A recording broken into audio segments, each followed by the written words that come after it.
پہلے تو حجاب کا مسئلہ تھا، اب حلال گوشت کا بھی مسئلہ آنے لگا، حلال گوشت پہ پابندی لگنی چاہیے۔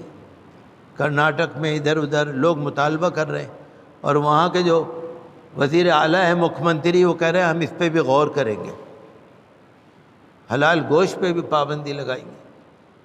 اور شوشہ اٹھ گیا کہ مندر کے آس پاس کوئی دکان نہیں لگے گی غیر ہندو کی،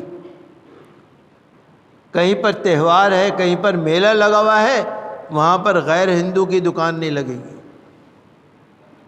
یہ فرقواریت بڑھتی جا رہی۔ وہ جو ایک پروپیگنڈا فلم بنی ہے نا، کشمیر پر جو پروپیگنڈا فلم بنی ہے، اس میں سینکڑوں سچائی کو چھپا دیا، پروپیگنڈا کر دیا۔ تو ان حالات سے ہم تو خیر مقابلہ کر ہی رہے ہیں۔ ہمارا کہنا یہ ہے کہ بھارت کے ہر بڑے لیڈر کو کھڑا ہونا چاہیے۔ بھارت کا ہر بڑا لیڈر فرقہ پرستی کے مقابلے پہ کھڑا ہو۔ مسلمانوں کو صرف اپنی فکر نہیں ہے، اللہ پہ بھروسہ ہے۔ مسلمانوں کو اپنے زندہ رہنے کا شوق نہیں ہے۔ جب تک اللہ چاہے گا زندہ رہیں گے، چاہے دال کھائیں گے، چاہے درخت کے پتے کھائیں گے، جو مرضی کھائیں گے۔ ہمیں گوشت اور چکن نہیں کھانا، جو اللہ کھلائے گا وہی کھائیں گے۔ لیکن یہ دیش، میں دیکھ رہا تھا، پڑھ رہا تھا، جو آئی ٹی بزنس کرنے والے لوگ ہیں، آئی ٹی بزنس،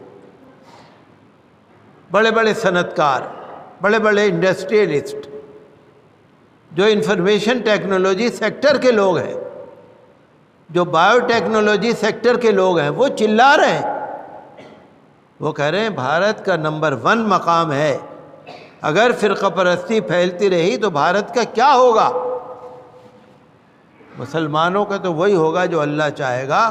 مسلمانوں کو اپنی فکر نہیں ہے کبھی۔ ہم بھوکے بھی رہ لیں گے، ہمارے حضور صلی اللہ علیہ وسلم نے کئی دن کے فاقے کرے، ہم بھی کر لیں گے۔ ہمارا کوئی مسئلہ نہیں ہے، دیش کا مسئلہ ہے، اور دیش کے لیے سب کو کھڑا ہونا چاہیے۔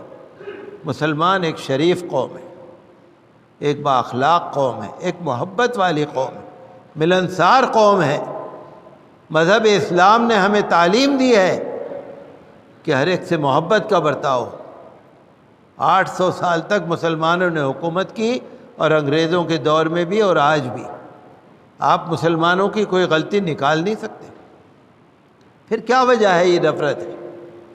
تو نفرت پھیلانے والوں کا مقابلہ پورے بھارت کو مل کے کرنا پڑے گا۔ وہ تو اللہ کا شکر ہے کہ اخباروں میں کچھ خبریں آ جاتی ہیں۔ میں نے تو آپ سے بہت دفعہ کہا اخبار پڑھا کریے۔ ہر گلی میں ایک بیٹھک ایسی بنائیے، ہندی اور اردو کا اخبار منگائیے، آپ کو حالات کا پتہ لگے گا۔ میں اخبار میں پڑھ رہا تھا کہ صحافت، جو اخبار نویسی ہے، خبریں وغیرہ، صحافت نے، اردو صحافت نے 200 سال پورے کر لیے۔ 200 سال۔ اردو صحافت میں ہندو بھائی بھی ہیں، مسلمان بھائی بھی ہیں، سکھ بھائی بھی ہیں۔ اردو صحافت میں صرف مسلمانوں کا رول نہیں ہے، سب کا رول ہے۔ اردو بھارت کی زبان ہے۔ اردو جو ہے باہر کی زبان نہیں ہے، ہندوستان کی زبان ہے۔ لوگ سمجھتے ہیں یہ اقلیتوں کی زبان ہے۔ میں اخبار میں پڑھ رہا تھا، جو شہید وطن ہے بھگت سنگھ، وہ بھی اخبار میں کام کرتے تھے۔ اور میں پڑھ رہا تھا، ایک ڈاکٹر ڈھینگرا کر کے ایک ڈاکٹر صاحب ہیں، انہوں نے اردو پڑھی، اور ان کے خاندان میں اردو پڑھنے کا رواج۔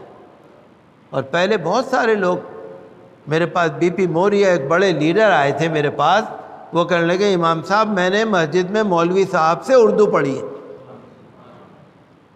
وہ کہتے تھے مولوی صاحب سے میں پوچھتا تھا کہ اردو تو سیدھی طرف سے لکھی جاتی ہے اور ہندی الٹی طرف سے لکھی جاتی ہے، تو مولوی صاحب کہتے تھے باتیں نہ کرو، پڑھ لو، بس جو پڑھا رہے ہیں پڑھ لو۔ اردو سب کی زبان ہے، مسلمانوں کی بھی ہے، ہر بھارتی کی زبان ہے، یہ ہمارے بھارت کی زبان ہے۔ تو جنہوں نے صحافت میں بڑا اہم کردار ادا کیا، عالم ہیں، مولوی ہیں، دانشور ہیں، اسکالر ہیں۔ پہلے زمانے میں جب پریس مشین نہیں تھی، لوگ ہاتھ سے لکھ لکھ کر اخبار لوگوں میں بانٹتے تھے۔ بڑی محنت، اللہ تعالیٰ ان کو جزائے خیر دے۔ آج جو صحافی ہیں ان کے لیے بھی ہماری نیک خواہشات ہیں۔ اردو صحافت کو بڑھانا ہے، اردو اخباروں کو پڑھ کر پتہ کریے کیا ہو رہا ہے آج کل، ضروری ہے۔ ایک دہلی سے اخبار نکلتا ہے، نیشنل پیپر ہے، اور دوسری ریاستوں سے بھی نکلتا ہے۔ 10 سال تک میں نے اس اخبار میں کالم لکھے، 10 سال تک، 2010 سے 2020 تک، پورے 10 سال اخباروں سے جڑیے آپ، اللہ تعالیٰ اجر دے، جزائے خیر دے۔ اردو کے اخبار خریدیے، خرید کر پڑھیے، بچوں کو پڑھائیے، جیسے دنیا میں رہنے کا طریقہ ہے ویسے رہنے کی عادت ڈالیے۔